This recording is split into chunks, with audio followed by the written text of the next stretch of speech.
ISKCON ইস্যুতে কঠোর অবস্থানে সরকার, হাইকোর্টকে জানালো রাষ্ট্রপক্ষ। নিষিদ্ধের বিষয়ে হস্তক্ষেপ করবেন না উচ্চ আদালত।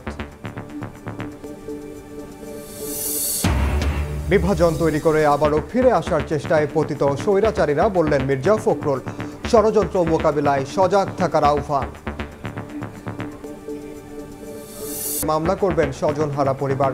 শেখ হাসিনা, নানক সহ সংশ্লিষ্ট সেনা কর্মকর্তাদের আসামি করার ঘোষণা। এবং আওয়ামী লীগ আমলে আর্থিক খাতে লুটপাটের শ্বেতপত্র প্রস্তুত। সোমবার ফিরিস্তি তুলে ধরবে অন্তর্বর্তী সরকার। ব্যাংক ও জ্বালানি খাতে ব্যাপক অনিয়ম পাওয়ার দাবি।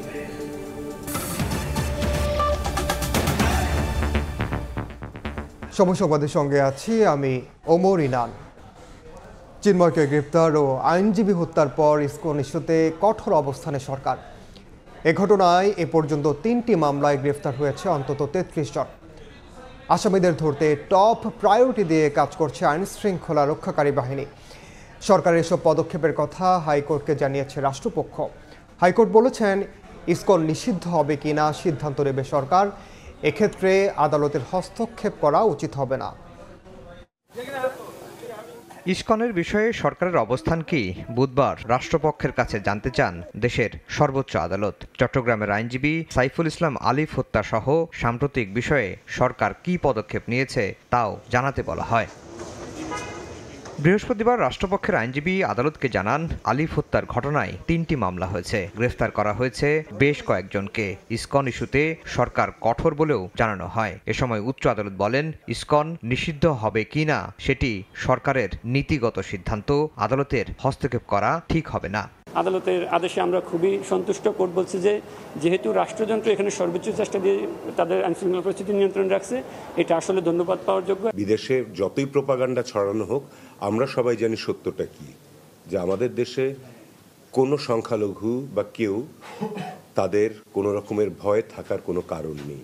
রিপাবলিক টিভিতে কিছু বললেই সেটি সত্য নয়। এদিন সুপ্রিম কোর্ট আইনজীবী সমিতিতে এক ব্রিফিংয়ে সমিতির ভারপ্রাপ্ত সেক্রেটারি মাহফুজুর রহমান মিলন বলেন, ক্ষমতাচ্যুত আওয়ামী লীগ ইসকনে ভর করেছে, নিষিদ্ধ করাই একমাত্র সমাধান। ইসকন যে শুধুমাত্র উগ্রবাদী কাজ করছে তা না, ইসকনকেও ব্যবহার করে দেখা যাচ্ছে যে দোসর যারা আছে, ফ্যাসিস্ট যারা আছে, তারাও কিন্তু এটার সাথে যুক্ত হয়ে ইসকনের নাম ব্যবহার করে, ইসকন এবং ইসকনের সাথে একসাথে নাম ব্যবহার করে তারা কিন্তু এই ধরনের কর্মকাণ্ড চালাচ্ছে। ইভেন আমরা এটাও দেখেছি, ইসকনের একটা সমাবেশ হচ্ছে, সেখান থেকে জয় বাংলা বলে কিন্তু আপনার স্লোগান দেওয়া হচ্ছে। ইসকন ইস্যুতে পরিকল্পিতভাবে বিভাজন তৈরির পাঁয়তারা চলছে, এমন মন্তব্য করে বিএনপি মহাসচিব বলেছেন, দেশকে অস্থিতিশীল করে ফিরে আসার চেষ্টা করছে পতিত স্বৈরাচারীরা। এদিকে দেশবিরোধী ষড়যন্ত্র রুখতে সবাইকে সজাগ থাকার আহ্বান জানিয়েছেন গণতন্ত্র মঞ্চের নেতারা। এবার আলোচনায় ইসকন ইস্যু। রাজনৈতিক দলের নেতাদের বক্তব্যে উঠে আসছে নানা শঙ্কার কথা।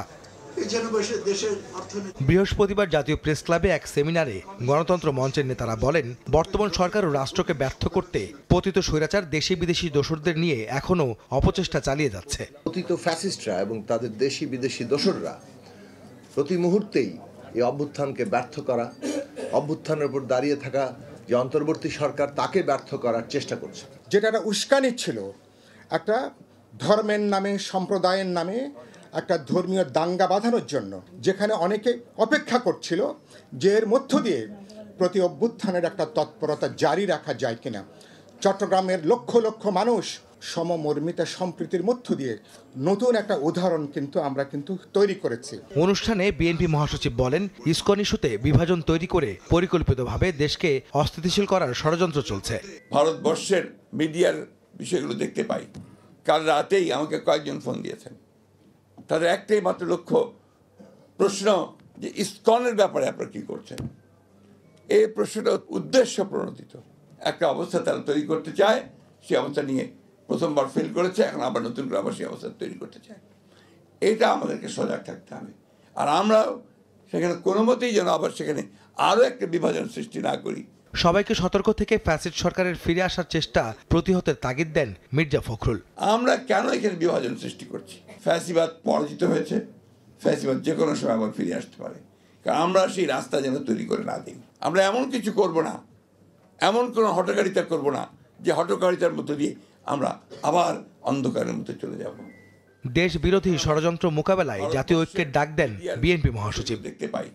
আহমেদ সালেহীন, সময় সংবাদ, ঢাকা। এসির বেঁধে দেয়া সময়ের এক যুগ পরও রাজনৈতিক নেতৃত্বে 33% নারীর অংশগ্রহণ নিশ্চিত করতে ব্যর্থ বেশিরভাগ দল। মাত্র দুটি দল ছাড়া আর কোনো দলই নিশ্চিত করতে পারেনি রাজনীতিতে নারীর কাঙ্ক্ষিত অংশগ্রহণ।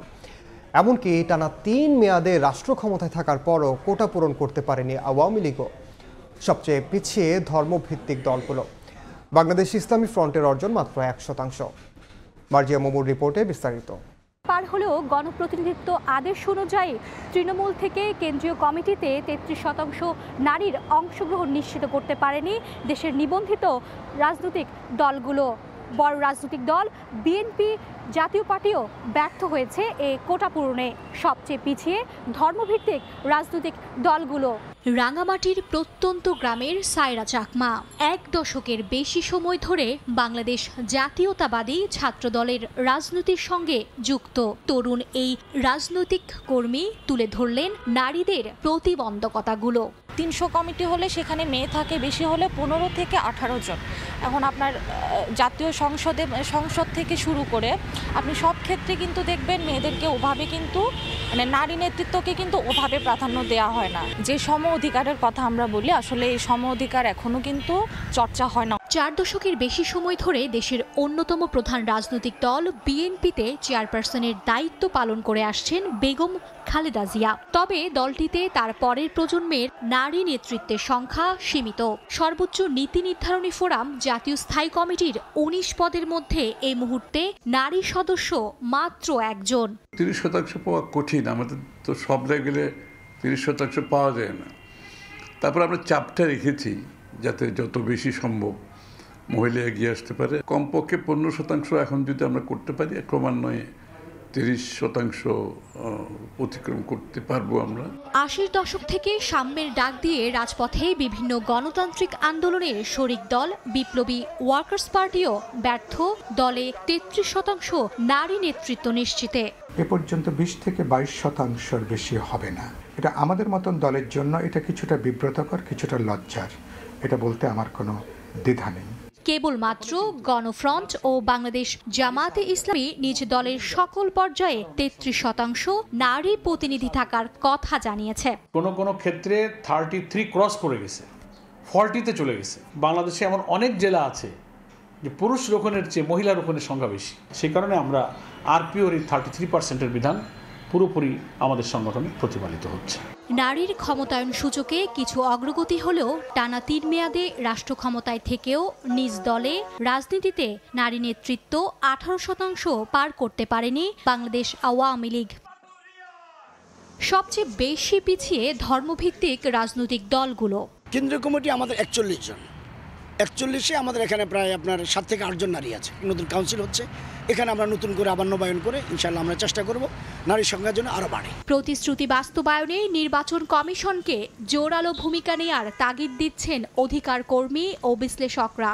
ইলেকশন কমিশন যেহেতু আইনের মাধ্যমে এটাকে ফিক্স করে দিয়েছে, এটি একটি নীতি নির্ধারণী কথা। এটি অ্যাচিভ করার জন্য রাজনৈতিক দলগুলোর কাজ হলো চেষ্টা করা, ইনিশিয়েটিভ নেওয়া, ভিজিবল ইনিশিয়েটিভ নেওয়া, বাস্তব পদক্ষেপ গ্রহণ করা, এবং এটির উপর একটি মনিটরিং থাকা উচিত ইলেকশন কমিশনের। দ্বিতীয় দফায় লক্ষ্যমাত্রা পূরণে রাজনৈতিক দলগুলোকে 2030 সাল পর্যন্ত সময় বেঁধে দিয়েছে নির্বাচন কমিশন। মার্জিয়া মুমু, সময় সংবাদ, ঢাকা। পিলখানা হত্যার বিচারে আন্তর্জাতিক অপরাধ ট্রাইব্যুনালে মামলা করবেন স্বজনহারা পরিবার। শেখ হাসিনা, শেখ সেলিম, নানক, তাপস সহ সংশ্লিষ্ট সেনা কর্মকর্তাদের আসামি করার ঘোষণা দেন তারা। দুপুরে রাজধানীর মহাখালীতে রাওয়া ক্লাবে সংবাদ সম্মেলন করে এই সিদ্ধান্তের কথা জানান স্বজনহারা পরিবারের সদস্যরা। নিহত কর্মকর্তাদের স্বজনদের অভিযোগ, এই হত্যাকাণ্ডকে বিদ্রোহের নাম দিয়ে নানানভাবে ধামাচাপার চেষ্টা করছে তৎকালীন সরকার। হত্যাকাণ্ড নিয়ে হওয়া সব তদন্ত প্রতিবেদন জনগণের সামনে আনার দাবিও তাদের। পিলখানার হত্যার বিচারের জন্য যদি সরকার কোনো পদক্ষেপ না নেয়, ভবিষ্যতে জুলাই বিপ্লবের হত্যার বিচারও কিন্তু অ্যাভয়েড করার চেষ্টা করতে পারে। এই বছর আমরা কিন্তু অনেক আশা করেছিলাম সরকার বদলের পরে। বৃহস্পতিবার দুপুরে রাজধানীর মহাখালী রাওয়া ক্লাবে সংবাদ সম্মেলন করেন শহীদ পরিবারের সদস্যরা। তাদের দাবি, সেদিনের হত্যাকাণ্ড ছিল পরিকল্পিতভাবে হত্যা করেছে স্বৈরাচারী খুনি শেখ হাসিনা। ইন্ডিয়া সরাসরি পরিকল্পনা, রয়ের সরাসরি অংশগ্রহণের মাধ্যমে সরকারের কাছে নতুনভাবে তদন্ত শুরু করে বিচার করার প্রতিশ্রুতি তার অগ্রগতি সম্পর্কে জানতে চাই। বিচার শহীদ অফিসার ও 2024 জুলাই আন্দোলনে শহীদদের পরিবারকে যথাযথ সুযোগ সুবিধা দিতে হবে। এই 57 জন অফিসারকে যাতে এই রাষ্ট্র, এই দেশ দেশপ্রেমিকের মর্যাদা দেয়। শিগগিরই পিলখানা হত্যার বিচারে আন্তর্জাতিক অপরাধ ট্রাইব্যুনালে মামলা করবেন স্বজনহারা পরিবার। আসামি করা হবে শেখ হাসিনা সহ আওয়ামী লীগ সরকারের সংশ্লিষ্ট ব্যক্তিদের। 2013 সাল থেকে শুরু করে এই পর্যন্ত পাবলিক প্রসিকিউটরস অফিস এবং অ্যাটর্নি জেনারেলস অফিস, যারা কিনা সরকার পক্ষের আইনজীবী, যাদের ক্লায়েন্ট আমরা, যারা ভুক্তভোগী পরিবার, আমাদের সাথে কোনো ধরনের কমিউনিকেশন রাখা হয়নি। আইসিটি ট্রাইব্যুনালে আমরা কমপ্লেইন ফাইল করব। শেখ তাপস, শেখ সেলিম, জাহাঙ্গীর কবির নানক, মির্জা আজম সহ তৎকালীন প্রধানমন্ত্রী শেখ হাসিনা, ওনার বিরুদ্ধে ওনাকে আমরা অ্যাকিউজ করব। এ সময় পিলখানা হত্যাকাণ্ডের বিষয়টি পাঠ্য বই অন্তর্ভুক্ত করা এবং 25 ফেব্রুয়ারিকে শহীদ দিবস ঘোষণা সহ 5 দাবি জানান শহীদ পরিবারের সদস্যরা। তুষার আহমেদ ইমন, সময় সংবাদ, ঢাকা। সুপ্রিম কোর্টে বিচারপতিকে লক্ষ্য করে ডিম ছুঁড়ে মারার ঘটনায় দেশে বিদেশে বিচার বিভাগের মর্যাদা ক্ষুণ্ণ হয়েছে, এমন মন্তব্য করেছেন প্রধান বিচারপতি সৈয়দ রেফাত আহমেদ। এ ঘটনায় উদ্বেগ প্রকাশ করে দায়ীদের বিরুদ্ধে ব্যবস্থা নিতে নির্দেশ দিয়েছেন তিনি। বৃহস্পতিবার এ নিয়ে দুদফায় অ্যাটর্নি জেনারেল, বার সভাপতি ও বিএনপির আইনজীবী নেতাদের সঙ্গেও বৈঠক করেছেন প্রধান বিচারপতি। আফজাল হোসেনের আরও একটি রিপোর্ট। ডিম ছুঁড়ে বিচারপতিকে এজলাস থেকে নামানোর ঘটনা দিনভর আলোচনা ছিল দেশের সর্বোচ্চ আদালতে। বিএনপির প্রতিষ্ঠাতা সাবেক রাষ্ট্রপতি জিয়াউর রহমানকে নিয়ে এক রায়ে আপত্তিকর মন্তব্য করার অভিযোগে বুধবার বিচারপতি আশরাফুল কামালকে ডিম ছুঁড়ে মারেন আইনজীবীরা। তড়িঘড়ি করে এজলাস থেকে নেমে যান ওই বিচারপতি। নজিরবিহীন এই ঘটনায় বৃহস্পতিবার উদ্বেগ প্রকাশ করেন প্রধান বিচারপতি। অ্যাটর্নি জেনারেল, আইনজীবী সমিতির সভাপতি ও বিএনপির আইনজীবী নেতাদের সঙ্গে 2 দফা রুদ্ধদ্বার বৈঠক করেন তিনি। ছিলেন আপিল বিভাগের অন্য বিচারপতিরাও। এ সময় প্রধান বিচারপতি বলেন, ডিম কাণ্ডে দেশে বিদেশে বিচার বিভাগের মর্যাদা ক্ষুণ্ণ হয়েছে। বৈঠকের পর সমিতির সভাপতি জানান, ঘটনায় জড়িতদের শনাক্ত করে কঠোর ব্যবস্থা নেওয়ার নির্দেশ দেওয়া হয়েছে। সিসিটিভি ছিল, কারা মুখোশ পরা ছিল, যেহেতু পরিচিত লোক হলে মুখোশ পরে থাকলে হচ্ছে তাকে চিনে যাবে। এখন অনেকে মুখোশ খুলে ফেলছেন, সেটার বেসিসে অবশ্যই এটা কঠিনভাবে দেখা হবে, তাদের বিরুদ্ধে ব্যবস্থা গ্রহণ করবে। বিচারপতিদের অপসারণের ক্ষমতা সংক্রান্ত সংবিধানের 16 সংশোধনের রায়ে জিয়াউর রহমানকে নিয়ে ওই বিচারপতির মন্তব্য অযাচিত বলে মনে করেন বিএনপির আইনজীবীরা। আফজাল হোসেন, সময় সংবাদ, ঢাকা। সময় সংবাদে আরও থাকছে, খুলনা প্রকৌশল বিশ্ববিদ্যালয়ের 5 শিক্ষক, 7 কর্মকর্তা কর্মচারী বরখাস্ত, অবৈধ নিয়োগের অভিযোগ, তদন্তে ছাত্র আন্দোলনে বাধা দেওয়ার প্রমাণ।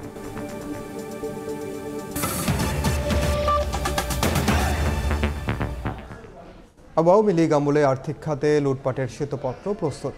সোমবার ফিরিস্তি তুলে ধরবে অন্তর্বর্তী সরকার।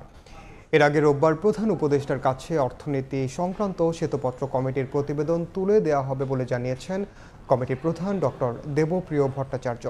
জানান, ব্যাংক ও জ্বালানি খাতে বড় ধরনের অনিয়ম পেয়েছেন তারা। সংসদ সদস্যদের ইচ্ছে পূরণে যত্রতত্র অপ্রয়োজনীয় প্রকল্প গ্রহণ, দরপত্র নিয়ন্ত্রণ কিংবা দরপত্র ছাড়াই প্রকল্পের অনুমোদন, অস্বাভাবিক ব্যয় বৃদ্ধি, আরও আছে প্রকল্পের টাকায় বিদেশ ভ্রমণ। গেল 15 বছরে তৎকালীন আওয়ামী লীগ সরকারের প্রকল্পের নামে বেপরোয়া দুর্নীতিতে বিপর্যস্ত হয়ে পড়ে দেশের অর্থনীতি। রাজনৈতিক পট পরিবর্তনের পর অর্থনীতির ক্ষত নির্ণয় ও পরিস্থিতি পরিমাপে গেল ২৮ আগস্ট শ্বেতপত্র প্রণয়ন কমিটি গঠন করে অন্তর্বর্তী সরকার। বিভিন্ন পক্ষের সাথে ৩ মাস আলাপ আলোচনা, তথ্যপত্র সংগ্রহ ও যাচাই বাছাইয়ের পর এ সংক্রান্ত প্রতিবেদন প্রস্তুত করেছে ওই কমিটি। বৃহস্পতিবার পল্টনে ইআরএফ মিলনায়তনে র্যাপিড আয়োজিত এক অনুষ্ঠানে কমিটির প্রধান দেবপ্রিয় ভট্টাচার্য জানান, ১ ডিসেম্বর তারা সরকারের হাতে প্রতিবেদন তুলে দেবেন। রবিবার দিন মাননীয় প্রধান উপদেষ্টার কাছে দুপুর ১২টার সময় আমরা শ্বেতপত্র হস্তান্তর করব। পরবর্তীতে ২ তারিখে সকালবেলা আপনাদের সাথে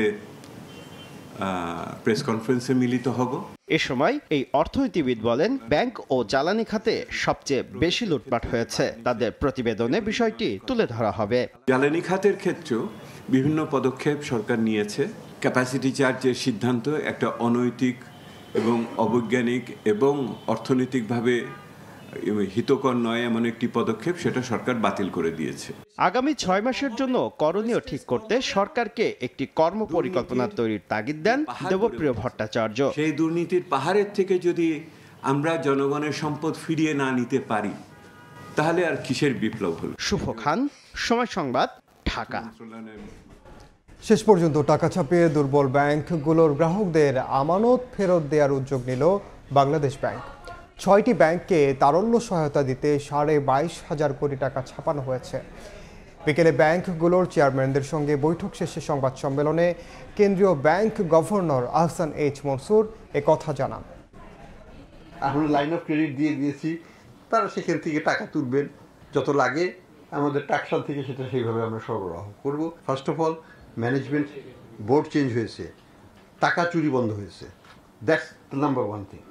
এখান থেকে যে ফান্ড ডাইভার্সনটা হয়েছে, যে লক্ষ লক্ষ কোটি টাকার ডাইভার্সন হয়েছে, সেটা তো হবে না। That's the biggest change. দুর্নীতির মামলায় হলমার্ক গ্রুপের চেয়ারম্যান জেসমিন ইসলামকে জামিন দেননি আপিল বিভাগ। হাইকোর্টের আদেশের বিরুদ্ধে জেসমিনের করা আবেদনের শুনানি ৩ মাসের জন্য মুলতবি করেন প্রধান বিচারপতি ডক্টর সৈয়দ রেফাত আহমেদের নেতৃত্বাধীন 5 বিচারপতির আপিল বিভাগ। ভুয়া ঋণপত্র খুলে জনতা ব্যাংক থেকে 85,87,00,000 টাকা আত্মসাতের অভিযোগে জেসমিনের বিরুদ্ধে মামলাটি করে দুদক। 2022 সালে জেসমিন ইসলামকে এই মামলায় জামিন নামঞ্জুর করেন হাইকোর্ট। এই আদেশের বিরুদ্ধে আপিল বিভাগে আবেদন করা হয়।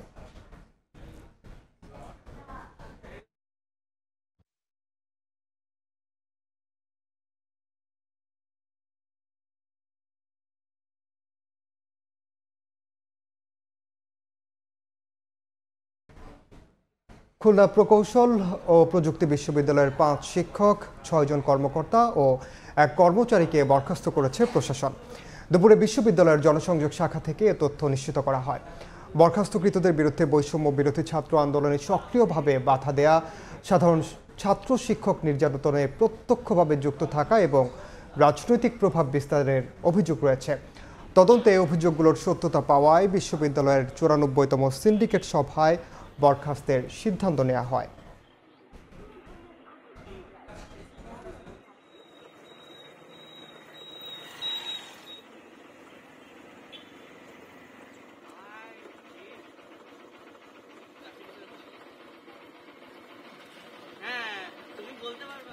রাজধানীর সোহরাওয়ার্দী উদ্যানে স্বাধীনতা স্তম্ভ নির্মাণ প্রকল্পের আওতায় শাহবাগ থানা নির্মাণের প্রস্তাব অনুমোদন দিয়েছে উপদেষ্টা পরিষদ। বৃহস্পতিবার উপদেষ্টা পরিষদের আলোচনায় এ সিদ্ধান্ত নেওয়া হয় বলে জানিয়েছেন মন্ত্রী পরিষদ সচিব শেখ আব্দুর রশিদ। দেশের অস্থিতিশীল পরিস্থিতি নিয়েও আলোচনা হয়েছে বৈঠকে। সোহরাওয়ার্দী উদ্যানে মুক্তিযুদ্ধ বিষয়ক মন্ত্রণালয়ের উদ্যোগে একটা প্রজেক্ট চলছে, আপনারা সকলেই জানেন। একটা কম্পোনেন্ট নিয়ে আজকে আলাপ হচ্ছিল। ওখানে একটি থানা আছে, আপনারা জানেন, শাহবাগ থানা। ওই থানাটা ওখানে নির্মাণ করার জন্য একটা প্রস্তাব ছিল ওই প্রকল্পেরই আওতায়। এটা যেহেতু একটা গুরুত্বপূর্ণ জায়গায়, গুরুত্বপূর্ণ একটা প্রজেক্ট, সেই জন্যে এখানে বিস্তারিত আলোচনা হয়েছে। আলোচনা হয়ে কিছু সিদ্ধান্ত হয়েছে। উত্তর দিকে মুখ করে ওখানে সুইটেবল জায়গাতে যতটুকু কম জায়গা নিয়ে পারা যায় একটা থানা ওখানে তৈরি হবে। বেতন বৈষম্য দূর করে সমতার ভিত্তিতে 20টি গ্রেডের পরিবর্তে 10টি বেতন গ্রেড নির্ধারণ, নতুন জাতীয় পে কমিশন গঠন সহ 9 দফা দাবিতে আজও বিক্ষোভ করেছেন সচিবালয় কর্মকর্তা কর্মচারী সংযুক্ত পরিষদ। দাবি না মানলে আগামী বুধবার সচিবালয়ে মহাসমাবেশের ডাক দিয়েছেন তারা। সকালে পরিষদের কর্মকর্তা কর্মচারীরা সচিবালয়ে বাণিজ্য ভবনের সামনে সমবেত হয়ে এসব দাবিতে বিক্ষোভ করেন। এ সময় 9 দফা দাবি তুলে ধরেন তারা। আওয়ামী লীগ আমলে বরখাস্ত হওয়া এবং বাধ্যতামূলক অবসর দেয়া কর্মচারীদের দ্রুত চাকরিতে পুনর্বহাল করতে হবে বলে দাবি করা হয়। এছাড়াও শতভাগ পেনশন ব্যবস্থা চালু, টাইম স্কেল চালু করা, কর্মচারীদের জন্য ভাতা ও রেশনিক প্রথা চালু করারও দাবি জানান বিক্ষোভকারীরা।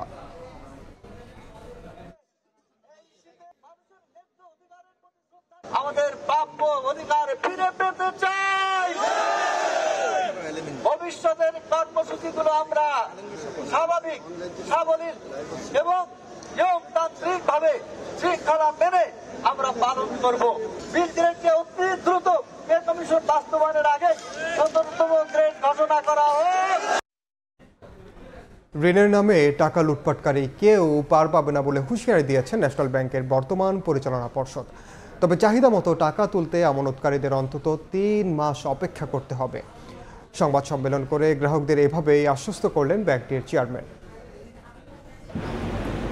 শিকদার গ্রুপ সহ বিভিন্ন শিল্পগোষ্ঠীর ঋণ ভারে ডুবে আছে ন্যাশনাল ব্যাংক। এখানে গচ্ছিত টাকা তুলতে এসে অনেক গ্রাহকই ফিরছেন খালি হাতে, ভুগছেন আস্থাহীনতায়। বাস্তবতা স্বীকার করে ব্যাংকটির বর্তমান চেয়ারম্যান জানালেন, চাহিদা মতো আমানতকারীর টাকা ফেরত দিতে সময় লাগবে আরও অন্তত 3 মাস। তবে গ্রাহক আস্থা বাড়াতে আর কোনো অনিয়মে না জড়ানোরও প্রতিশ্রুতি দেন। যাতে করে আমাদের বৈদেশিক বাণিজ্য বাড়ে, যাতে করে আমাদের বৈদেশিক লিমিটেড এই খাতে আমাদের ব্যবসাটা যদি আমরা বাড়াতে পারি, তাহলে আমাদের যেই দৈনন্দিন যে টাকাটা আমাদের কাছে গ্রাহক চাচ্ছে উইথড্র করার জন্য, সেখান থেকে আমরা মোটামুটি একটা স্বস্তির পর্যায়ে আসতে পারবো বলে আমাদের দৃঢ় বিশ্বাস আগামী 1 বা 2 মাসের ভিতরে। বৃহস্পতিবার দুপুরে ন্যাশনাল ব্যাংকের বর্তমান পরিস্থিতি তুলে ধরে আয়োজিত সংবাদ সম্মেলনে ব্যাংক খাতের নাজুক পরিস্থিতির জন্য স্বল্পমেয়াদী আমানতের বিপরীতে দীর্ঘমেয়াদী ঋণ ব্যবস্থাপনাকে দায়ী করেন ব্যাংক চেয়ারম্যান। বলেন, পুঁজিবাজারের ভঙ্গুর দশা নাজুক করে ফেলেছে ব্যাংকগুলোকে। ব্যাংক যখন শর্ট টার্ম সঞ্চয় বা জমা করে আর যখন লং টার্ম লোন দেয়, সেটা কিন্তু অলওয়েজ যে কোনো দেশে ব্যাংকের জন্য একটা সমস্যা। অন্যান্য দেশে যেটা হচ্ছে, এই লং টার্ম লোনটা বা পুঁজি বিনিয়োগটা নেই পুঁজিবাজার থেকে। আমাদের পুঁজিবাজারের অবস্থা আমি কিছু বলতে জানি, আপনারা সবাই জানেন। এ সময় ব্যাংকের ভাইস চেয়ারম্যান জানান, ঋণ খেলাপিদের ধরার পাশাপাশি বিদেশে পাচারকারীদের বিরুদ্ধে কঠোর ব্যবস্থা নেওয়ার কথা। এগুলো আমাদের সময় নিবে।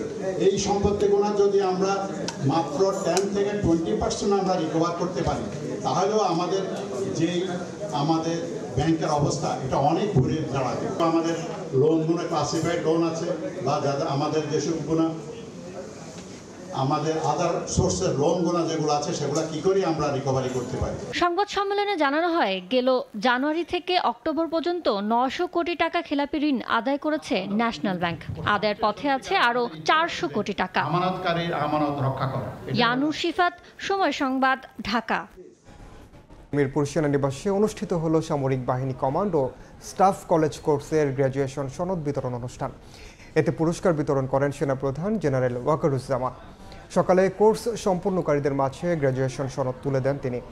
এ সময় গ্র্যাজুয়েশন সম্পন্ন করা অফিসারদের অভিনন্দন জানিয়ে সেনাপ্রধান বলেন, নিজেদের অর্জিত প্রজ্ঞা, সংকল্প ও পরিকল্পনাকে জাতির অগ্রগতিতে কাজে লাগাতে হবে। এবছর সেনাবাহিনীর 141 জন, নৌবাহিনীর 40 জন, বিমান বাহিনীর 26 জন, বাংলাদেশ পুলিশের 3 জন অফিসার সহ 25 দেশের 267 জন প্রশিক্ষণার্থী অংশ নেন।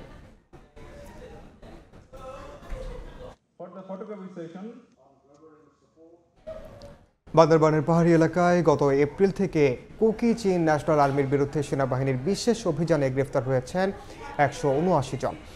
চলমান এই অভিযানে কেএনএফের অতর্কিত হামলায় নিহত হয়েছেন 7 সেনা সদস্য। দুপুরে বনানীর সেনা অফিসার্স মেসে এক প্রেস ব্রিফিংয়ে এসব কথা জানান কর্নেল ইন্তেখাব হায়দার খান। তিনি জানান, পার্বত্য অঞ্চলে চলমান এই অভিযানে 7টি সচল আগ্নেয়াস্ত্র ও বিপুল পরিমাণ গোলাবারুদ উদ্ধার করা হয়েছে। দেশের বর্তমান আইন শৃঙ্খলা পরিস্থিতি নিয়ে ইন্তেখাব হায়দার বলেন, পুলিশ ও অন্যান্য সংস্থার সঙ্গে সমন্বয় করে কাজ করছে সেনাবাহিনী। জানান, গত 13 নভেম্বর থেকে বিভিন্ন অভিযানে এখন পর্যন্ত 228 জন মাদক ব্যবসায়ী ও অন্যান্য ঘটনায় 1328 জনকে বিভিন্ন স্থান থেকে গ্রেফতার করা হয়েছে।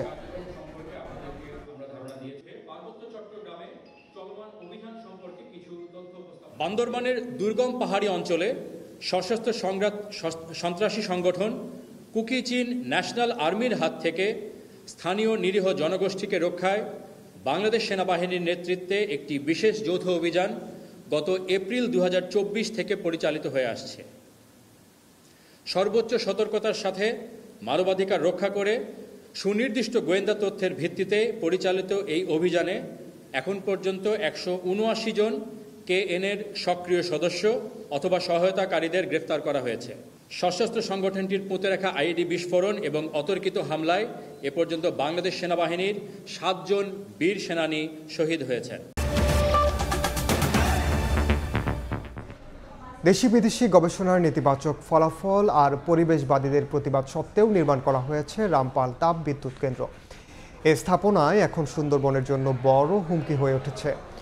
নির্মাণের আগে যে আশঙ্কা গবেষকরা করেছিলেন, বাস্তবে এখন তার চেয়ে বেশি ক্ষতি হচ্ছে।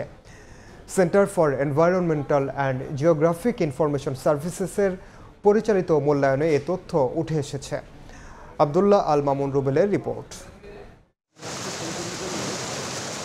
নির্মাণের আগে থেকেই বিতর্ক ছিল বাগেরহাটের রামপাল কয়লাভিত্তিক তাপ বিদ্যুৎ কেন্দ্র নিয়ে। পরিবেশবাদী বিভিন্ন সংগঠনের প্রতিবাদ উপেক্ষা করে সুন্দরবনের কাছে 2016 সালে নির্মাণ কাজ শুরু করে তৎকালীন আওয়ামী লীগ সরকার। 1320 মেগাওয়াট বিদ্যুৎ উৎপাদন ক্ষমতাসম্পন্ন এই কেন্দ্রটি চালু হয় 2022 সালে।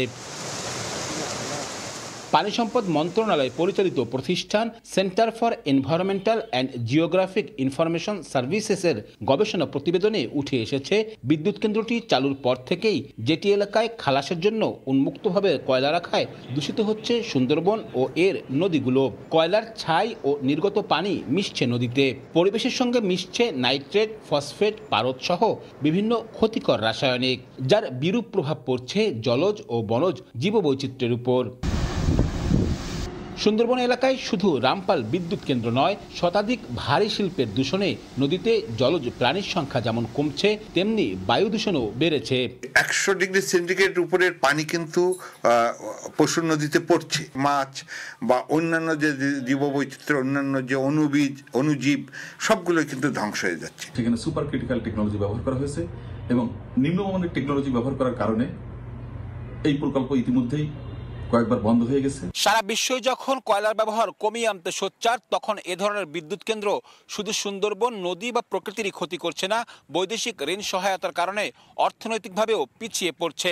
বিশেষজ্ঞদের শঙ্কা, ক্রমাগত এ দূষণ এখনই রোধ না করা গেলে সুন্দরবন সহ এ অঞ্চলের জীববৈচিত্র্যে দেখা দেবে ভয়াবহ বিপর্যয়। যতটা আমরা অর্থনৈতিকভাবে লাভবান হব, তার চেয়ে অধিক সংখ্যকভাবে আমরা অর্থনৈতিক ক্ষতিগ্রস্ত হব, আমাদের প্রকৃতি ধ্বংস হবে, আমাদের নেচার ধ্বংস হবে। উচ্চাভিলাষী এ প্রকল্প এখনো কোনো লাভের মুখ দেখেনি বলছেন অর্থনীতিবিদ। তবে বন্ধ না করে বিকল্প উপায়ে বিদ্যুৎ কেন্দ্রটি চালু রাখার পরামর্শ তার। পুরোপুরি এটাকে বন্ধ করে না দিয়ে বরং এটার বিকল্প কোনোভাবে যদি এটাকে চালু রাখা যায় এবং সেটা যদি বাংলাদেশের অর্থনীতিতে ভালো কোনো প্রভাব রাখতে পারে, আমার মনে হয় সেইভাবে ভেবে দেখা যেতে পারে। 16,000 কোটি টাকা ব্যয়ে নির্মিত রামপাল তাপবিদ্যুৎ কেন্দ্রটি সুন্দরবন থেকে মাত্র 14 কিলোমিটার দূরে। আব্দুল্লাহ আল মামুন রুবেল, সময় সংবাদ, রামপাল, বাগেরহাট। চূড়ান্ত ট্রায়াল শেষে এখন প্রস্তুত পদ্মা সেতু রেল লিঙ্কের পুরো লাইন। রেলওয়ে পশ্চিমাঞ্চলের প্রস্তাবনা অনুযায়ী ডিসেম্বরের প্রথম সপ্তাহ থেকে নড়াইল হয়ে ঢাকা, খুলনা ও ঢাকা বেনাপোল রুটে ট্রেন চলাচলের কথা রয়েছে। এতে খুলনা থেকে রাজধানীতে যাতায়াতের সময় লাগবে মাত্র 3.5 ঘন্টা। এতে উচ্ছ্বসিত যাত্রীরা। নিয়ামুল হোসেন কোচের ছবিতে আব্দুল্লাহ আল মামুন রুবেলের আরও একটি রিপোর্ট। বাসের পর এবার ট্রেনে করেও মাত্র 3.5 ঘন্টায় খুলনা থেকে যাওয়া যাবে রাজধানী ঢাকায়। এজন্য প্রস্তুত পুরো রেলপথ। পদ্মা রেল লিঙ্কের দ্বিতীয় ফেজের কাজ শেষে আনুষ্ঠানিকভাবে যাত্রা শুরুর আগে যাত্রীবাহী ট্রেনের ট্রায়াল রান হয় গত রোববার। রেলওয়ে পশ্চিমাঞ্চলের প্রস্তাবনা অনুযায়ী ডিসেম্বরের প্রথম সপ্তাহ থেকে নতুন একটি ট্রেন যাত্রা শুরু করবে এ রুটে। প্রতিদিন খুলনা থেকে যশোরের সিঙ্গিয়া, নড়াইল, মধুমতি সেতু, গোপালগঞ্জের কাশিয়ানী ও ভাঙা হয়ে ঢাকায় যাবে ট্রেনটি। ফিরতি ট্রেন যশোর হয়ে যাবে বেনাপোলে। আবার বেনাপোল থেকে একই রুটে ঢাকায় ফিরবে ট্রেনটি। বিকেলে আবার ঢাকা থেকে নড়াইল নড়াইলের একই রুট ধরে ফিরবে খুলনায়। এতে 376 কিলোমিটার থেকে পথ কমে আসবে 208 কিলোমিটারে। পড়ালেখা করি বা এমনি অন্যান্য কাজে ঢাকায় বারবার যেতে হয়, টাইম যত কম লাগবে আমাদের জন্য তত ভালো। সকালে ঢাকায় যে কাজ সেরে আবার দিনে দিন ব্যাক করতে পারতেছি। এদিকে ট্রায়াল রান সফল হওয়ায় নতুন রুটে ট্রেন যাত্রা নিয়ে আশাবাদী কর্তৃপক্ষ। যাত্রী সাধারণের ভিতরে প্রচন্ড আগ্রহ তারা এই ট্রেনে চড়ার জন্য। ডিসেম্বর মাসের ফার্স্ট উইকে এটি আমরা বাণিজ্যিক যাত্রা শুরু হবে। বর্তমানে খুলনা ঢাকা রুটে দুটি আন্তনগর ট্রেন চলাচল করে। সুন্দরবন ও চিত্রা এক্সপ্রেস ট্রেন দুটি রুট পরিবর্তন না করে আগের নিয়মেই চলবে। আব্দুল্লাহ আল মামুন রুবেল, সময় সংবাদ, খুলনা। রপ্তানি পণ্যে বৈচিত্র্য যেন কথার কথা। সম্ভাবনা থাকলেও পাট, চামড়া, হোম টেক্সটাইলের পণ্য রফতানিতে ধারাবাহিক থাকা যাচ্ছে না। কোনো বছর বিলিয়ন ডলার পার করলে পরের বছরেই গেছে পড়ে। এ অবস্থায় রপ্তানি উন্নয়ন ব্যুরো ইপিবির ভূমিকা নিয়ে প্রশ্ন তুলেছেন ব্যবসায়ীরা, আর বিদেশি বিনিয়োগ বাড়ানোয় জোর দিচ্ছেন অর্থনীতিবিদরা। MS আরিফিনের report. ইপিবির কাজটা কি আসলে? ইপিবির কাজটা হওয়া উচিত এক্সপোর্ট প্রমোশন। ইপিবি আসলে কার্যকর ভূমিকা করতে পারছে না বা রাখছে না। ইপিবির কার্যক্রম নিয়ে উদ্যোক্তাদের এমন প্রশ্ন তোলার কারণ, বছরের পর বছর প্রতিষ্ঠানটি রপ্তানি পণ্যে বৈচিত্র্য আনার প্রতিশ্রুতি দিলেও তা আটকে আছে তৈরি পোশাকেই। আয় 50 বিলিয়ন ডলার ছুঁতে চাইলেও অন্য খাতগুলো ধারে কাছেও নেই। গেল 5 অর্থ বছরে পাট 2 বার, চামড়া 1 বার, হোম টেক্সটাইল 3 বার আয় করেছে 1 বিলিয়ন ডলারের কিছু বেশি। আর 1 ডজনের বেশি পণ্য সম্ভার নিয়ে 2 বার 1 বিলিয়ন ডলার পার করেছে কৃষি খাতের আয়। তৈরি পোশাকের পর চামড়া খাত সবচেয়ে বেশি সম্ভাবনাময় হলেও এর যথাযথ উন্নয়নে কাজ করা হয়নি বলে অভিযোগ ব্যবসায়ীদের। এনডব্লিউজি সার্টিফিকেশন বা আইএসও সার্টিফিকেশন বা অন্যান্য সার্টিফিকেশন যেগুলি আমাদের আন্তর্জাতিকভাবে প্রয়োজন, সেগুলি আমরা অর্জন করতে পারছি না। তো তার কারণ হলো, অন্যতম কারণ হলো আমাদের যে সেন্ট্রাল ইফ্লুয়েন্ট ট্রিটমেন্ট প্ল্যান বা সিইটিপি যেটাকে আমরা বলি, সেটা কিন্তু পুরোপুরি কার্যকর হয়নি। সোনালী আঁশের পাটেও গাথা যায়নি ধারাবাহিক বিলিয়ন ডলারের রপ্তানি আয়। কৃষি পণ্যও পারেনি বিদেশের বাজার ধরতে। এজন্য গুণগত মান নিশ্চিতে পরীক্ষাগারের অভাবকে দায়ী করছেন উৎপাদকরা। উৎপাদিত পণ্য যদি আন্তর্জাতিক বাজারে আমরা রপ্তানি করতে চাই, তাহলে এর প্রধান বাধা হলো এর অ্যাক্রিডিয়েটেড ল্যাব থেকে, ল্যাবরেটরি থেকে এর সনদ দিতে হবে। রপ্তানি পণ্য বাড়াতে ব্যবসায়ীরা যখন এমন বহুমুখী চ্যালেঞ্জের কথা তুলে ধরছেন, তখন রপ্তানি উন্নয়ন ব্যুরো ইপিবি বলছে দায় তাদের নয়, বরং সরকারের অন্য সংস্থাগুলোর নীতি পণ্য বৈচিত্র্যের ক্ষেত্রে বড় বাধা। ইন্ডাস্ট্রির লোকজনকে নিয়ে এনবিআর সঙ্গে আমরা কাজ করছি। এনবিআর একটা রিফর্ম কমিশন আছে, আমরা সেই প্রস্তাবগুলো আমরা এনবিআরকে দিয়েছি। আমরা খুব সহসা ওনাদের সঙ্গে ডায়ালগে যাব, আলোচনা যাব। আমাদের ইমিডিয়েট কী ধরনের পলিসি ইন্টারভেনশন দরকার, মিডিয়াম টার্মে কী ধরনের একটা, বা লং টার্মে কী ধরনের, ওইটা একটা রোডম্যাপ আমরা দিব। অর্থনীতিবিদরা বলছেন বিদেশি বিনিয়োগ বাড়লে পণ্য বহুমুখীকরণের সুযোগ আরও বৃদ্ধি পাবে। পৃথিবীতে যেসব দেশগুলো তাদের রপ্তানি আয়কে দ্রুত বাড়াতে পেরেছে এবং অনেক বহুমাত্রিক রপ্তানি করতে পেরেছে, তারা সবাই কিন্তু মোটামুটি বিদেশি বিনিয়োগের উপরে নির্ভর করে কাজটা করতে পেরেছে। আমরা যথেষ্ট পরিমাণে বিদেশি বিনিয়োগ আকৃষ্ট করতে পারিনি। এর বাইরে পণ্য বৈচিত্র্যকরণে ইপিবি সক্ষমতা বাড়ানোর কথা বলছেন এই অর্থনীতিবিদ। বিদেশি বিনিয়োগের সুবিধা হচ্ছে। এমএস আরিফিন, সময় সংবাদ, ঢাকা। এলসি সহ নানা সংকটে কমেছে পণ্য আমদানি। এ কারণে অন্তত 40% বাণিজ্য কমে গেছে যশোরের নওয়াপাড়া নৌবন্দরে। ব্যবসায়ীরা বলছেন সম্প্রতি রাজনৈতিক পট পরিবর্তনের নেতিবাচক প্রভাব পড়েছে বন্দর কেন্দ্রিক বাণিজ্যে। এমনকি চলতি বছর রাজস্ব আয় কমার আশঙ্কাও করছে বন্দর কর্তৃপক্ষ। জুয়েল মৃধার পাঠানো তথ্য ও আবুল কালাম আজাদের ছবি নিয়ে রিপোর্ট। বিদেশ থেকে আমদানি করা পণ্য মোংলা বন্দরে খালাস করে ছোট জাহাজে নিয়ে আসা হয় যশোরের নওয়াপাড়া নৌবন্দরে। এরপরে বন্দর থেকে বিভিন্ন পরিবহনে করে আমদানি করা পণ্য সরবরাহ করা হয় বিভিন্ন জেলায়। ব্যবসায়ীরা বলছেন গত 1 বছর ধরে বাণিজ্যে মন্দা চলছে। এলসি জটিলতায় কমেছে আমদানির পরিমাণ, পাশাপাশি রাজনৈতিক পট পরিবর্তনের নেতিবাচক প্রভাবও পড়েছে বন্দর কেন্দ্রিক বাণিজ্যে। এ কারণে একদিকে কমেছে পণ্য সরবরাহ, অন্যদিকে কাজ কম পেয়ে বিপাকে পড়েছেন শ্রমিকরা। কাজটা কম আছে, এলসির জন্য হোক যে জন্য হোক, সেভাবে কাজ পাচ্ছি না। কম টাকা নিয়ে বাড়ি যেতে হয়, বাড়ি যাতায়াত খরচই রাস্তাঘাটে শেষ হয়ে যায়। 20,000 শ্রমিক কাজ করতো, সেই জায়গায় 10,000 শ্রমিকও কাজ করতেছে না। পণ্য আমদানি কমায় চলতি বছর রাজস্ব আয় কমার শঙ্কা বন্দর কর্তৃপক্ষের। ব্যাংকিং অবস্থা এবং অর্থনৈতিক অবস্থা স্বাভাবিক অবস্থায় ফিরে আসে তাহলে আবার এই বন্দরের কার্যক্রমে গতিশীলতা আসবে। যশোরের অভয়নগর উপজেলার নোয়াপাড়ায় ভৈরব নদকে কেন্দ্র করে 1990 সালে শুরু হয় নৌবন্দরের কার্যক্রম। কর্তৃপক্ষের তথ্য মতে প্রতি বছর ৩,৫০০-এর অধিক পণ্যবাহী জাহাজ পণ্য নিয়ে আসা যাওয়া করে এ বন্দরে। সময় সংবাদ, যশোর। বঙ্গবন্ধু স্টেডিয়ামের ফ্লাডলাইট সংস্কার নিয়ে এবার উঠেছে গুরুতর অভিযোগ। নতুন নকশার বাজেট পাশ হলেও সংস্কার কাজ চলছে পুরনো কাঠামোর ওপর। এমন অভিযোগ স্টেডিয়াম সংস্কারে সম্পৃক্ত স্থাপত্য প্রতিষ্ঠান বসত আর্কিটেক্টের। শুধু তাই নয়, জাতীয় ক্রীড়া পরিষদ তাদের কাছ থেকে নকশা নিলেও নিজেদের ইচ্ছে মতো কাজ করছে বলেও অভিযোগ রয়েছে।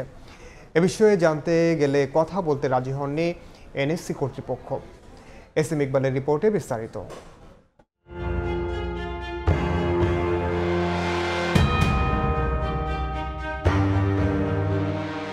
৩৯ কোটি টাকারও বেশি বাজেট নিয়ে শুরু হয়েছে বঙ্গবন্ধু স্টেডিয়ামের ফ্লাডলাইট সংস্কার কাজ। তবে প্রশ্ন উঠেছে, এই বিপুল পরিমাণ অর্থ শেষ পর্যন্ত আবার জলে যায় কিনা। কারণ যে প্রক্রিয়ায় বসানো হচ্ছে ফ্লাডলাইট, তা আর্কিটেক্ট প্রতিষ্ঠানের করা নির্ধারিত নকশার বাইরে। নতুন নকশা অনুযায়ী মন্ত্রণালয় থেকে বাজেট পাশ করায় জাতীয় ক্রীড়া পরিষদ, যার বড় একটা অংশ নতুন করে ফ্লাডলাইটের পোল বসানোর জন্য।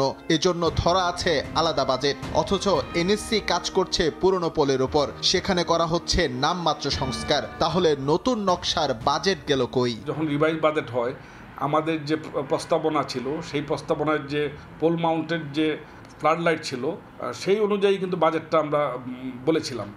বাজেট পাস হয়েছে সেই অনুযায়ী, কিন্তু ওনারা পোলটা কেন জানি ওই ডিবিপি থেকে বাদ দিয়ে দিলেন। এটা পরে আমি দেখলাম। তাই আমি বললাম যে তাহলে তো আমার তাহলে তো হলো না। তা এখন এটার যথার্থ উত্তরটা আমি আসলে ওইভাবে পাই নাই। স্টেডিয়ামটিতে নতুন করে বসবে ৩৮০টি এলইডি স্পটলাইট, যার জন্য ব্যয় ধরা হয়েছে ২৮ কোটি টাকা। বড় খরচগুলোর মধ্যে ৫ কোটি টাকা ব্যয় হবে ডিস্ট্রিবিউশন কেবল বাবদ। ইনস্টলেশন, টেস্টিং এবং কমিশনিং বাবদ খরচ দেখানো হয়েছে ১,৩০,০০,০০০। এসব খরচের অধিকাংশই প্রচলিত বাজার দর অনুযায়ী কিনা তা নিয়ে ধোঁয়াশা রেখেছে এনএসসি। শুরুতে পরিকল্পনা ছিল বিশ্বের আধুনিক স্টেডিয়ামগুলোর আদলে শেডের বর্ডার লাইনে বসবে এলইডি লাইট। সেখান থেকে সরে এসে পোল সিস্টেমে যায় জাতীয় ক্রীড়া পরিষদ। তাদের চাহিদা মোতাবেক নকশা তৈরি করে সংশ্লিষ্ট প্রতিষ্ঠান, কিন্তু তাদের পরামর্শ ছাড়া কাজ হচ্ছে এনএসসির ইচ্ছে মতো। মানসম্পন্ন কাজ হলে যে আমি ঠিকাদারকে আটকাবো, সেই পাওয়ারটাও আমাদেরকে দেওয়া হয়নি। এনএসসির একটা ধারা আছে, ওরা নিজেদের ধারায় কাজ করতেছে, এবং এই নিজেদের ধারায় কাজ করে বলেই ওটা একটা সবসময় একটা মানে হাই লেভেলের কাজ ওদের কাছ থেকে এই কারণে আশা করা যায় না, কারণ ওরা সবসময়ই মানে ওই যে আর্কিটেকচারাল যে গুরুত্বটা সেটাকে ওইভাবে মূল্যায়ন করতে চান না। একে তো সংস্কার নিয়ে দীর্ঘসূত্রিতা, তার উপর এখন যোগ হয়েছে স্বেচ্ছাচারিতা, যেন দেখার কেউ নেই। এসব বিষয়ে জানতে গেলে অজুহাতের অভাব নেই এনএসসি কর্তাদের। যুব ও ক্রীড়া মন্ত্রণালয় থেকে নাকি দেয়া হয়েছে কড়া নির্দেশনা, মুখ খোলা যাবে না গণমাধ্যমে। এস এম ইকবাল, সময় সংবাদ, ঢাকা। ওয়েস্ট ইন্ডিজের বিপক্ষে ওয়ানডে সিরিজ সামনে রেখে মিরপুরে ঐচ্ছিক অনুশীলন করেছেন জাতীয় দলের ৩ ক্রিকেটার রিয়াদ, মুস্তাফিজ আর নাজমুল হোসেন শান্ত। কুচকির ইনজুরি থেকে সেরে ওঠা টাইগার অধিনায়ক এদিন প্রথমবারের মতো করেছেন রানিং। সবশেষ আফগান সিরিজ চলাকালীন গ্রোয়েনের ইনজুরিতে পড়েন শান্ত, যে কারণে মিস করেছেন ওয়েস্ট ইন্ডিজের বিপক্ষে চলমান টেস্ট সিরিজও। তবে বিসিবি সূত্র নিশ্চিত করেছে ওয়ানডে সিরিজের আগেই ফিট হয়ে উঠবেন তিনি। তারই ধারাবাহিকতায় বৃহস্পতিবার হোম অফ ক্রিকেটের মূল মাঠে রানিং করেছেন টাইগারদের নিয়মিত অধিনায়ক। শান্ত ছাড়াও এদিন জিম আর রানিং করেছেন মাহমুদুল্লাহ রিয়াদ, ছিলেন মুস্তাফিজও। সব ঠিক থাকলে ওয়েস্ট ইন্ডিজের বিপক্ষে ওয়ানডে সিরিজের জন্য আগামী সপ্তাহে দল ঘোষণা করবে বিসিবি।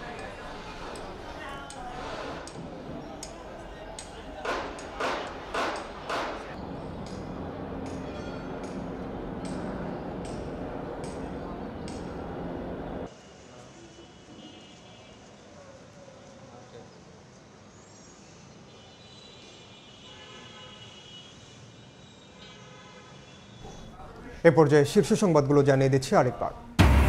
ইসকন ইস্যুতে কঠোর অবস্থানে সরকার, হাইকোর্টকে জানালো রাষ্ট্রপক্ষ। নিষিদ্ধের বিষয়ে হস্তক্ষেপ করবেন না উচ্চ আদালত। বিভাজন তৈরি করে আবারও ফিরে আসার চেষ্টায় পতিত স্বৈরাচারীরা, বললেন মির্জা ফখরুল। ষড়যন্ত্র মোকাবিলায় সজাগ থাকার আহ্বান।